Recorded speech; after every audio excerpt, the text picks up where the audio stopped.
It is a gorgeous day here in the Pacific Northwest, as you can probably see behind me. Blue sky, puffy white clouds, just gorgeous. And every so often I see some of our maple leaves drift down. Oh, that's my favorite sight because I love the fall. So today was a good day to make a big batch of granola. And now I want to share a story with you. This is something that I actually already recorded it on the video that I just did about being at Charlie Kirk's memorial, but I decided I'm just going to do the whole thing over again. That video is already an hour and 11 minutes long, so I didn't really need to add anything more to that. But I did have something happen while we were down there that was interesting. Let me say that. I spontaneously, as I was on the tarmac at SeaTac getting ready to leave, I just took a picture of another airplane across the way that was going in the other direction. And all I said was, off to Phoenix for Charlie Kirk's memorial. Because I'd had several friends post that they were going, and I was just letting people know I'm going as well. And, that's what we do on Facebook. We share what we're doing. So I didn't think anything of it. But when I was at the memorial in front of Turning Point with my friend Lisa, I got a text. And it was a really nasty text. And it was from someone that I had had similar correspondence from. I don't know how to say that, for similar texts from this person. And I just want to say right off the bat, this is not me trying to disparage the person. I'm not going to give any information about it except to say that it's someone that I love and that I'm praying hard for because I know she's going through a lot. But I don't know where this attack came from, but in just a brief nutshell, she was chastising me for having put that on Facebook. And she said, once you did that, you were entering the arena of boasting and bragging. And you were only doing that to get likes and comments. And you always are seeking the attention of man. And is God not enough for you? Went on to say a bunch of other things, including the fact that I shouldn't have spent money to go down because she knows that Dave and I are on a budget. Well, I used air miles. I mean, I wouldn't have gone otherwise. It cost me $11.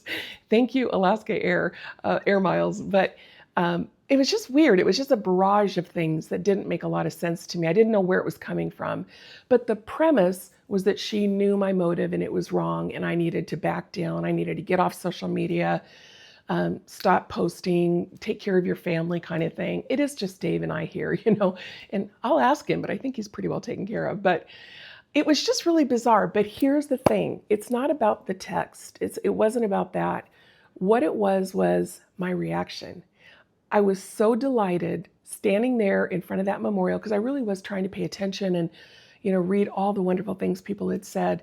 But I just had this realization that I wasn't angry, I wasn't hurt, and I wasn't upset by it.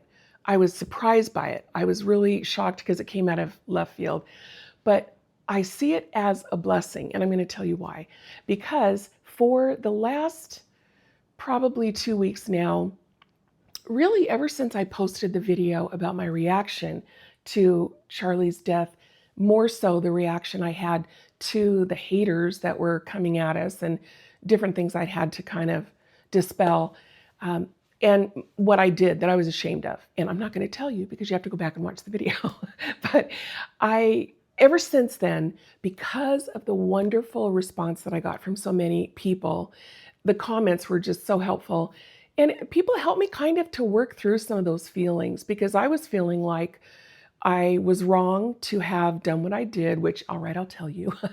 I unfriended someone who had been really kind of hateful.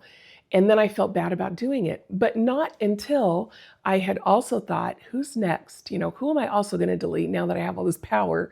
But then I was really convicted. And I was convicted because I believe that social media is a place where you sprinkle a little light and a little salt. Here's my formula for Facebook, which I really could take or leave most days.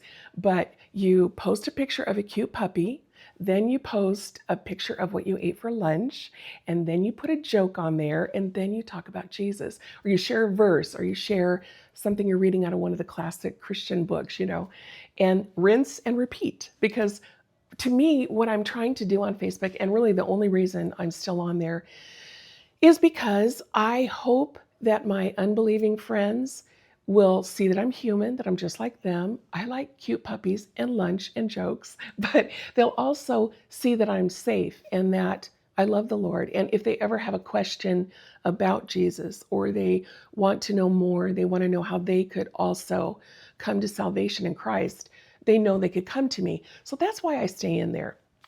But I lost my train of thought. No, what it was that so many of you were a little bit more firm than I had been. A lot of people, I remember one man said, own it, just own what you did and move on, kind of, it's all right, you have the right to do it.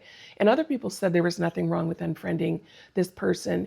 And what I realized through all of that was how very much in me there was still the fear of man.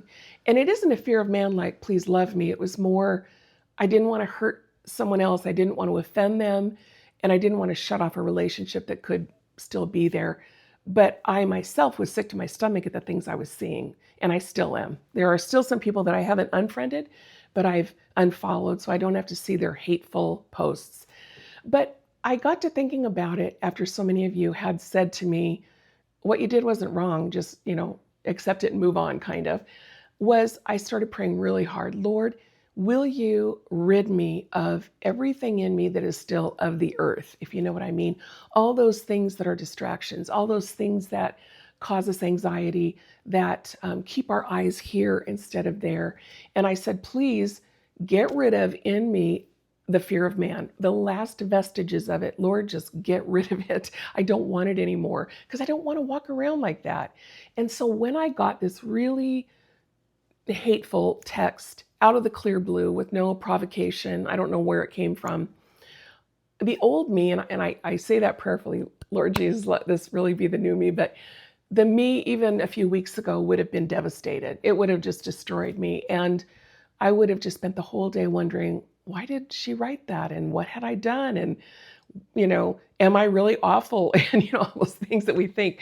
But I didn't think any of that. I thought, well, I need to pray harder for her because she's obviously hurting more than I realized. And I forgave her instantly because why would we not?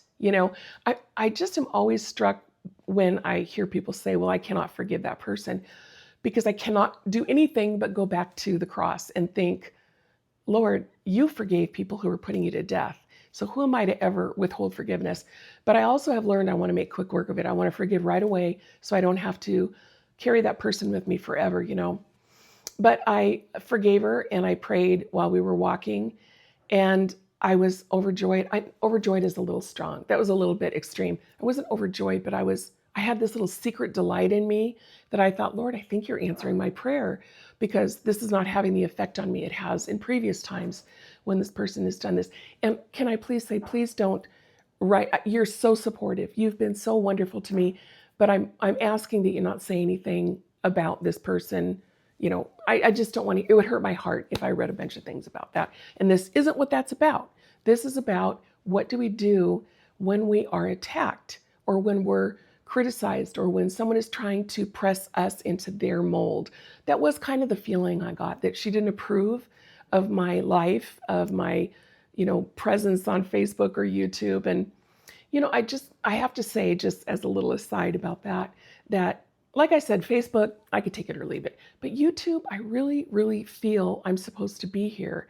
And it's because I know that how God has created me is to teach. I know that that is my spiritual gift. And if you've never investigated what your spiritual gift is, there are lots and lots of tests you can take. But more than that, I just think we don't need the tests. We just need to look at what is it that drives us? Because God gave us those desires and those drives.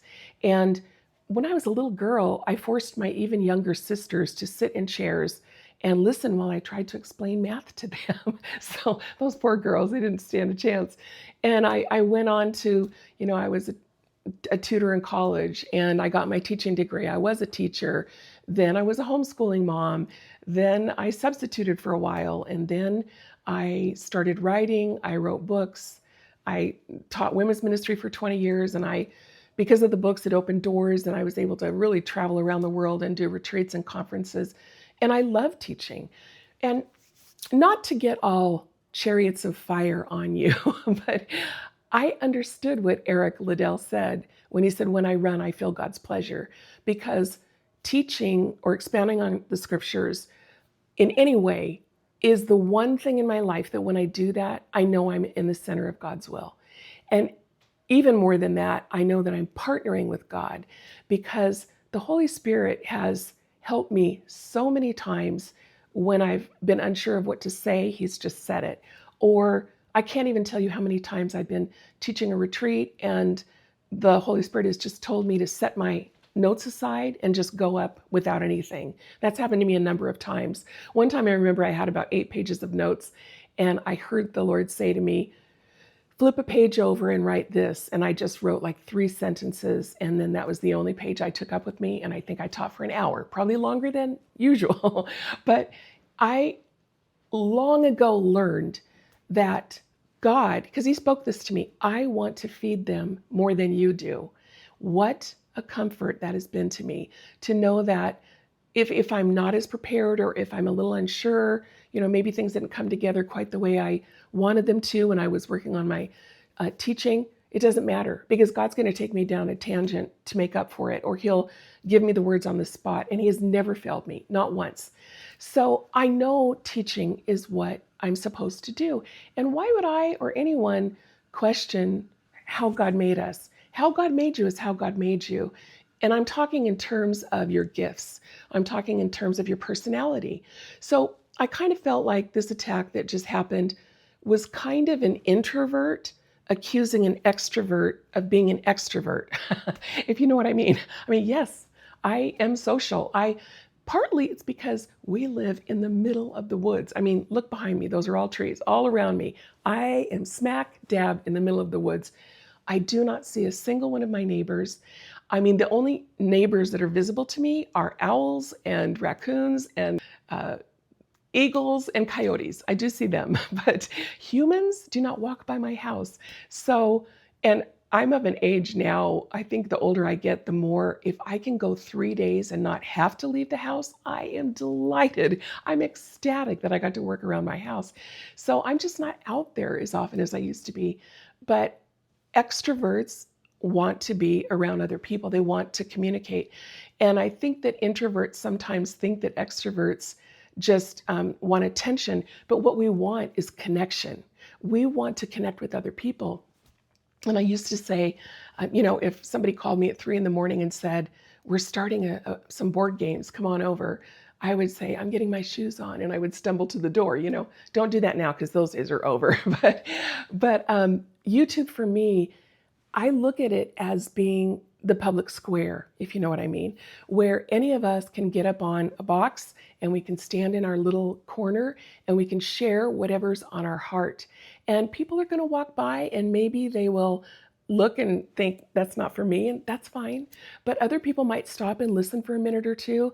Other people might pull up a chair, and you never know who God's going to bring by your little corner. My dream always is that someone will stumble upon one of these videos and think, she really does seem to know this God that I'm always hearing about. I want to know him too. Oh, I pray for that all the time.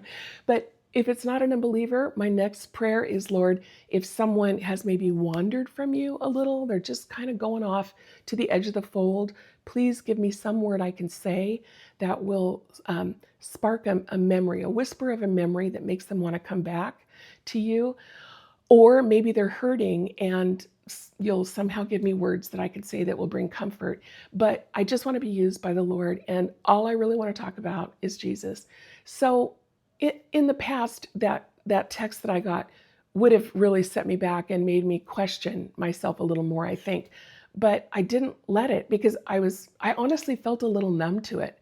And I did communicate back to her and let her know that I loved her, and I don't hold anything against her, no malice. But I also did let her know that I've been struggling since the last time this happened, which was a couple months ago, with how much access of my life to give to her. And she came back in another text, this time a day or two later, maybe it was that same day, I don't remember, but kind of doubling down and being even a little harsher. And it made my decision easy because, like I said, this is all I want to do, is I just want to talk about the Lord and take care of my husband and take care of my herb garden. And we're building a second apothecary for me because the first one is over with our tenant now. And I want to make my tinctures and read my herb books and make salves and bake bread. And this is what I want to do. And I don't want to have to deal with a lot of attacks and drama. And I know a lot of you said to me, you can't be a Christian and have still waters. And you're right, you cannot. But I need to have still waters within me, even if there's turmoil all around. And if I feel like it's just going to be an ongoing battle, I felt like I needed to withdraw a little bit from that relationship. But I'm not shutting the door. I mean, I think if we can talk about it down the road and come to some understanding of why she feels that she needs to do this to me, kind of put me in my place every couple months, I need to know the reason for that, and she needs to too, I think, know the reason. But I wanted to share a verse that I think is helpful when these things happen, because here's the thing, Satan does not want us to be single-minded at all. He doesn't want our focus to be on the Lord. He wants us to be, to withdraw when there's even the slightest whiff of disapproval in someone else. And as I said before in another video, we want to keep all the bad things away. We want to hunker in a corner in a little tight ball so that we can keep our minds and our hearts and our bodies pristine, cover our ears, cover our eyes, don't hear anything. But that's not what we were created to do. And it's that same verse, or not, it's not a verse, it's a quote that someone said, a ship in harbor is safe, but that's not what ships were built for. Well, we were not built for hunkering the corner and keeping all the bad things away. We were created to get out there and speak our faith and be bold. But I think we have to have wisdom as to what is trying to derail me from that, and then move away from those things. And so that's what I need to do. But I love this verse in Galatians 1, when it says, am I now trying to win the approval of human beings or of God? Or am I trying to please people?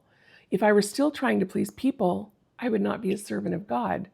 And that was a perfect verse for this situation, because if I did as this person suggested and got off social media, which includes YouTube, and just took care of my family, my husband, which I really am doing that anyway, I would not be serving God. I wouldn't be obeying God, because I really believe He wants as many of our voices as possibly can be out there online, speaking His truth, His word, His heart, His nature. We need millions of Christian YouTubers. So please, would you consider today starting your own channel? I'll help you, because I'm serious. I think I would love it if every single person who heard this had their own channel and it just spread from there. So I'm not going to be silent. I'm not going to just stay home. I'm not going to get off social media unless the Lord tells me Himself, but not because someone else has. And so when these things come up, because I know you have your own attacks too, count it all joy. In fact, what does James tell us? Consider it pure joy, my brothers, whenever you face trials of many kinds, because you know that the testing of your faith develops perseverance. Perseverance must finish its work so that you may be mature and complete, not lacking anything. And isn't that what we want? We want to come to maturity. So God bless you. If you are in a similar situation, you've just had some sort of attack come out of nowhere, count it all joy, because it could be the Lord teaching you, helping you to chip away at that little part of you that has a fear of man, that wants everyone to be happy with you. I know I need that. And what dawned on me this week as all this was going on was, how can we ever learn grace if we're not given opportunities to be offended? How can we ever learn to forgive if we're not hurt by people? And so we need those stones coming at us. We really do. We don't think we do. But the truth is, God knows what's best for us to develop our perseverance and our character and our nature, our maturity. So you know what? I tell you what, you tell me when you've been hurt, and I'll acknowledge that stone must have really stung when it hit you. And I will, if I have a verse that can be a bandage to you, I will tell you, and I will pray for you. And then I'll let you do the same for me. Let's do that. So God bless you, and I hope that your day is full of joy. See you next time.